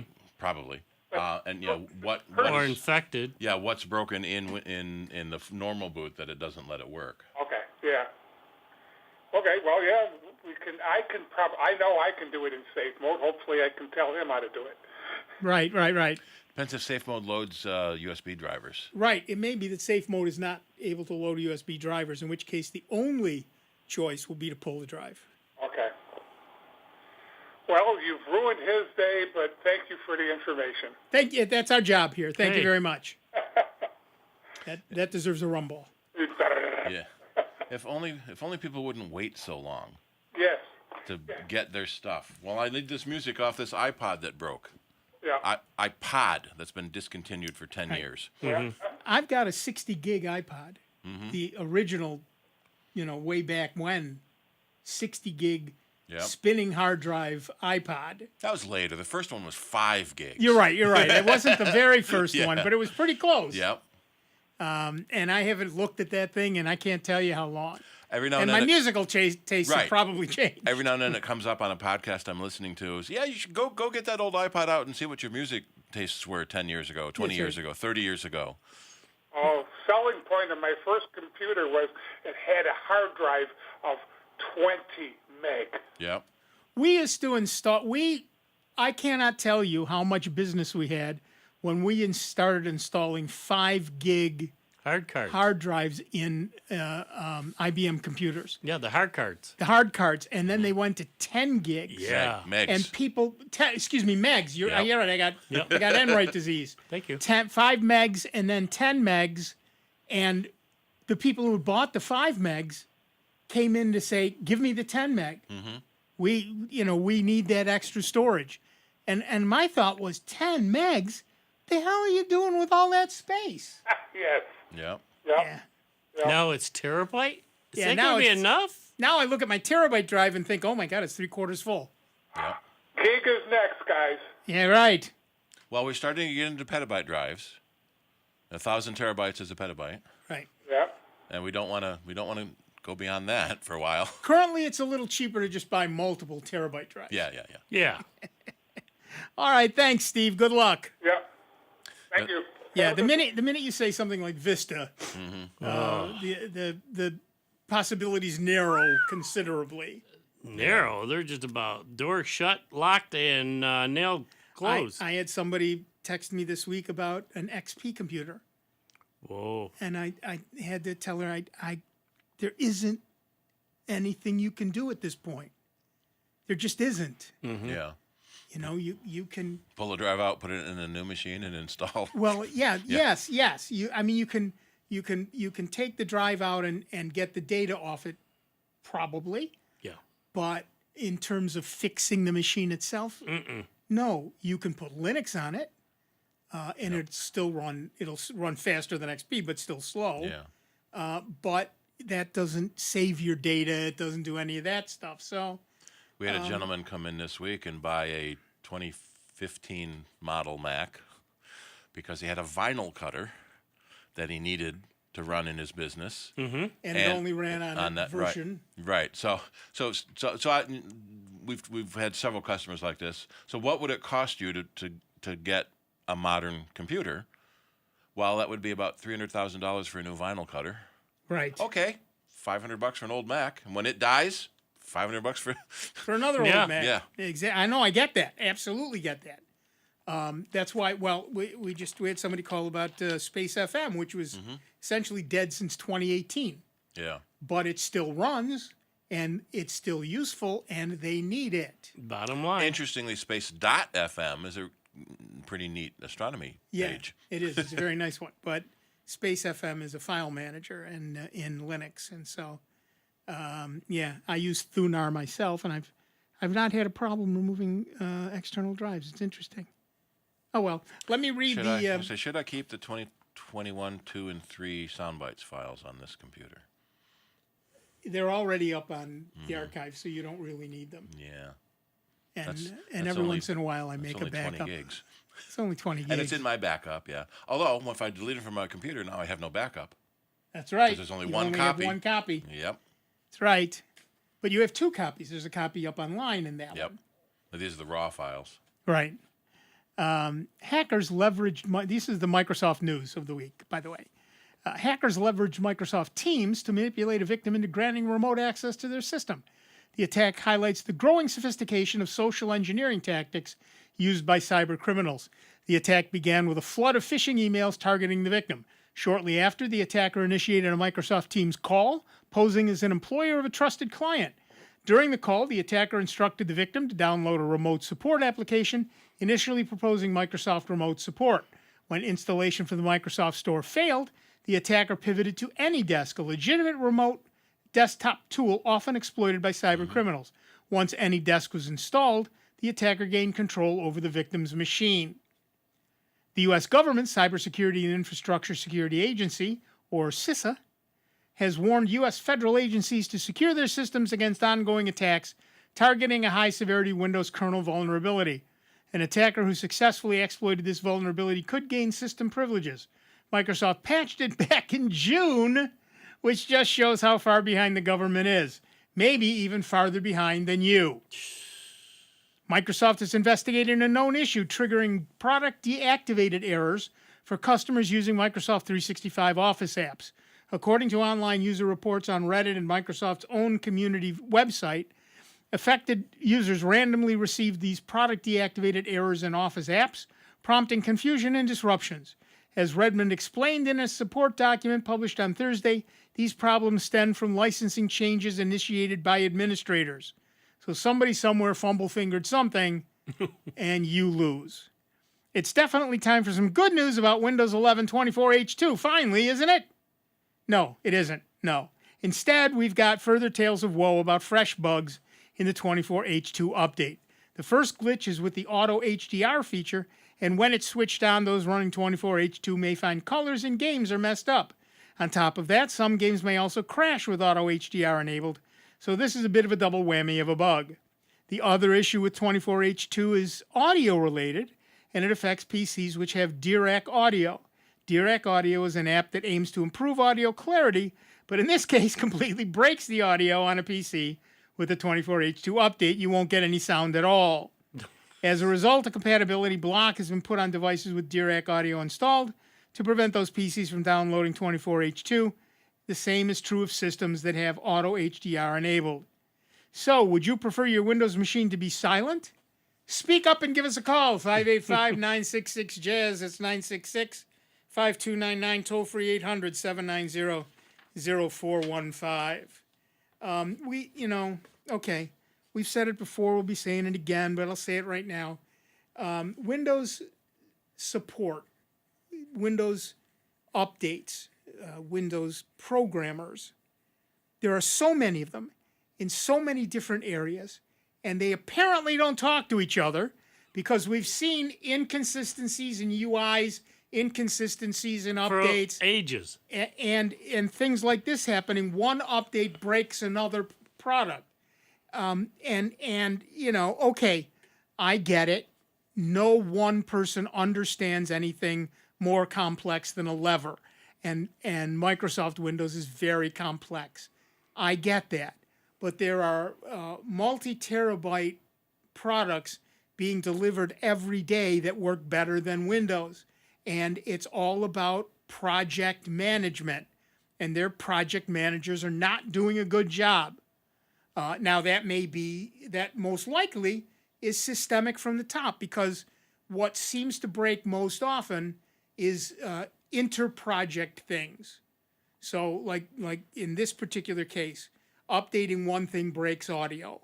Updating something else breaks video. And it's because those two product lines don't talk to each other. Those two projects internally don't talk to each other. And again, I absolutely get it. Microsoft Windows is a massive, massive program. 228,000 people. Yes. In full-time positions. I mean, let me see, how many lines of code does Windows have? Do you guess? Well, I don't know, but millions. Take a look at the macOS, and it has fewer of these problems. And take a look at Linux; it has fewer of these problems. So there's a way to do this, and we're not seeing it being done. It's not like they don't have enough money. Well, they can afford a manager, a software development manager who oversees this stuff. But as we have said before, it's not the managers, it's the shareholders. So they have to constantly keep creating product, which then they can tout to the stockholders that they're going to have things on track to produce them more revenue. Right. And the Every shareholders are going to go ahead. What? Every quarter. Yes. Yeah. No one takes long-term plans anymore. Well, that's too long. Right. What did you do for me in the last 3 months? Yeah. Did you hear about Gronk? No. No, not a sports guy. Neither am I, but I heard this on a Apple podcast. There's a football player named Gronkowski. Sure. So his nickname is Gronk. Sure. He apparently said on some interview that 10 years ago, 2014, he had a contractor was building something for him at his football mansion. Yeah. Because he's a really good player, and kept going on and on about Apple stock and Apple stock and Apple stock, and so I don't know anything about stock. So I called my financial advisor and told him to invest $50,000. Over 10 years, that's gone up 200 or 300%. Yes, it would. Yes, it would. So long term, your stock is probably going to go up unless the company dies. Right. Mm-hmm. But yeah, so yeah. It's like Forrest Gump when he bought some fruit company. So yeah, the fruit company. Yeah. Yeah. So look, you've got. I don't know what to say about that. I just don't know what to say about that anymore. So, and stocks are still going to go up, and that's true. But the reality is that shareholders run the company. Mm-hmm. Okay. What the company does is strictly for the shareholders. It is to increase their monetary takeaway from that company. You don't matter. You are the product, and they don't care about you. I'm sorry, that's just fact, and that's true of any publicly traded company. It's true of Apple. It's true of Microsoft. It's true of Google. It's true of all of them. And they don't understand that if you don't make the end users happy, then the stockholders are going to be mad because your stock's going to go down because people are going to stop buying your stuff. Right. One of the things that we've heard from from Microsoft is, how do we stop people from going to Linux? Well, you put out a better product. Yeah. Mm-hmm. That's how you do it. But that costs money, and that lowers the profit, and that's a problem. So, and I get it. If your aim is to improve the lot of the shareholder, then there are ways to do that. But some of them are not good for the consumer, and that's simply a fact of life. But generally speaking, that's one of the reasons. Look, Windows XP did everything not Windows XP, 95 did things that everybody wanted. It was a great operating system. Mm-hmm. But they had to move on because Microsoft doesn't make money if you don't buy the new OS. Well, it's just like Windows 7. How long did that hang on? And they had to keep extending it. Because people didn't need anything more. Yeah, It was doing everything. It was rock solid. It was one of the few operating systems that came out that didn't have to have a ton of patches. Yeah. Service Pack 1 or Service Pack 2, none of that stuff. Right. It just came out, and it was solid. And it kept on working every day. Yeah. Absolutely. If you'd have bought Microsoft stock when it was formed, today the stock has risen 433,000%. Yep. So if for every $1 you invested back then, you'd have $400,000 today. Yes. But everyone panicked and sold. Yep. No, look. And that's one of the many reasons I went to Linux. Linux is run by people who aren't making money, quite honestly. They make money, but they do it through support and service. So Canonical, for example, who owns Ubuntu, you can buy a service contract with them where they will update and maintain and all of that stuff, and you call them with questions and et cetera, and that costs money. And many businesses, many organizations do that, because they're mostly running Ubuntu in the back end. And so they're paying for support. But what Canonical says is, because we have that happening, I can afford to let you use it for free. So I use Ubuntu on all my devices, and I don't pay a penny. Mm-hmm. And when I upgrade, it costs me nothing. And when I load a new program, it costs me nothing. when I want to put it on a second machine, it's free. I can do that. I can duplicate one machine on another if I want to. I can do any of those things, and it costs me nothing. One thing I will say, though, even with Linux, there are programs out there and program writers. And if you're using a particular program, say it's a photograph program or whatever, and you're finding it useful, just like on the PC or the Mac, that developer, sometimes if you just throw them a few pennies, again, they're the same boat as the PC and the Mac people, to keep good programs coming out, updates and everything else. They also need your support. Yep. And I send money to a lot of places. Yeah, same here. Jimmy, what's his name from Wikipedia? I send him a few bucks every time he sends me an email. He's probably got me on a list that says sucker. Send him lots. Yeah, but no. And that's fine. I don't have a problem with that. It's and just I pay for a bunch of other programs as well, programs that I use every day that I think are useful. Yep. I'm willing to throw a few bucks at someone, and sometimes it's a few bucks, sometimes it's significantly more than a few bucks. And they're so grateful for it. Yeah. I mean, they're pounding away because especially with Linux, it's the love of the product, and what they're accomplishing. And making Linux that much better and prouder that, they've got such a rock solid system, and to, support those folks that are keeping it that way. It's just paying it forward, because that way you're going to keep getting more improved products that you're using on Linux. It'll make it even that much better. Right. I have to say this one more time.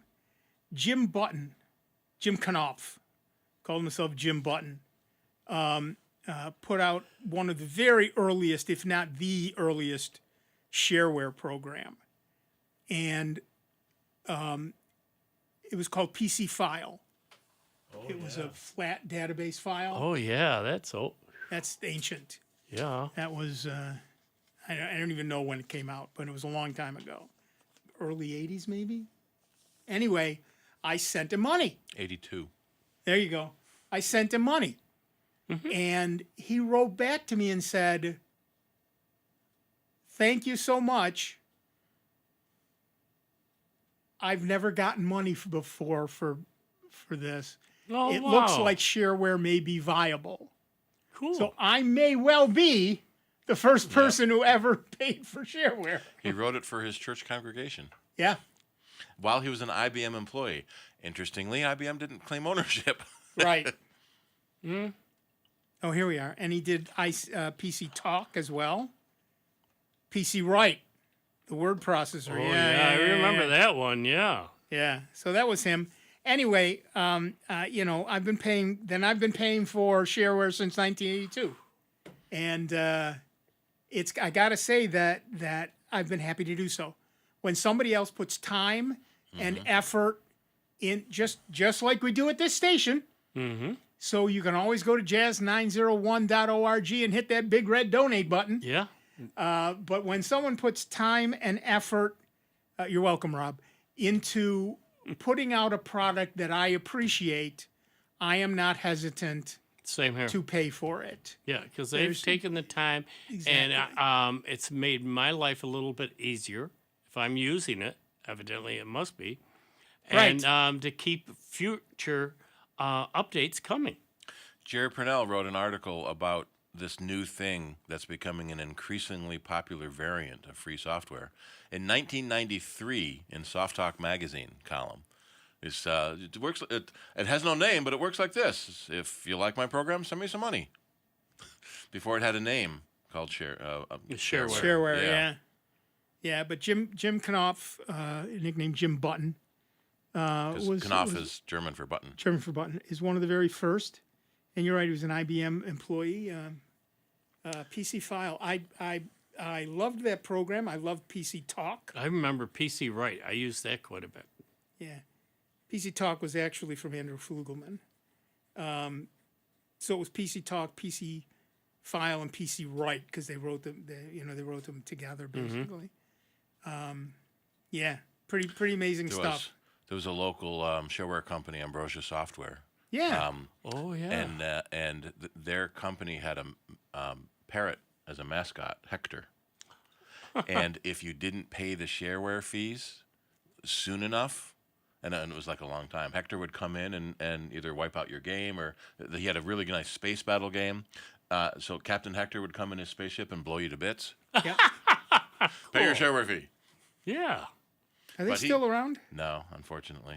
I'm looking at the Wikipedia page to see where they led to. Oh, 2019 they stopped. Yeah. But he had a company and offices and employees that was all being funded by shareware. Yeah, I remember going to the place to talk to them about some stuff, and they had a whole second floor, a whole room full of people just playing games, and I thought, there's a job. Yeah, well, network games, we used to do that. Apple Cider Users Group, we used to do our newsletter folding. We had to fold and mail the newsletters out. Yeah. And one month, Andrew brought out his triple box, and the post office rejected our mailing. I don't doubt that. Because the labels were too crooked. And that's when we found out that they could be a little bit crooked, but not too crooked. You're right. So I was a newsletter publisher at the time. So I put a line on that page that became the mailing page so we could line up the labels. People could line it up. Just in case. So we had to go through and relabel hundreds and hundreds of newsletters. Right. But yeah, it's I remember they made some great stuff. They had something that Apple actually included. It was bundled. Was it Maelstrom? Maelstrom was one of their big. I thought it was a utility. Yeah, they did a Centipede clone, but Apple bundled it with the Mac for a while, and Andrew said that was one of the worst things that ever happened to them, because they got so many tech support calls. Oh, right, for a product they weren't getting any money from. That while far outweighed whatever Apple paid them to bundle it. Right. So I should have asked for more money. Yep. Was it Escape Velocity? I remember that, but one of them. But he had some really good programmers and made some really, really good games. I remember he had really fine people working for him. Yeah. And it's too bad that they're done. Demos Rising, was that it? I'm gonna have to go back and find a old Mac now to see where that came from. Yeah, right. I thought it was a utility, but it might have been a game. Productivity software utility, something. Snaps. Screenshot utility. Yeah. There we go. All right, that music tells us we are done for another week. We're going to take our rum balls and head on home and not drive anymore today.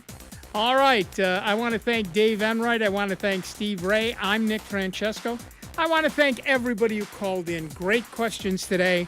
Good stuff all the way around. Listen, it's the end of the year, and there are many holidays being celebrated right now. Whatever you celebrate and however you celebrate it, I hope it's the best celebration you've ever had. And we're going to go home and celebrate with our families. But we will be back. Will we be back next Saturday? Why not? We'll be back next Saturday with a whole lot more of the longest-running computer show in the known universe. That's Soundbites right here on member-supported Jazz 90.1. So we will see you in just 166 sunnier hours.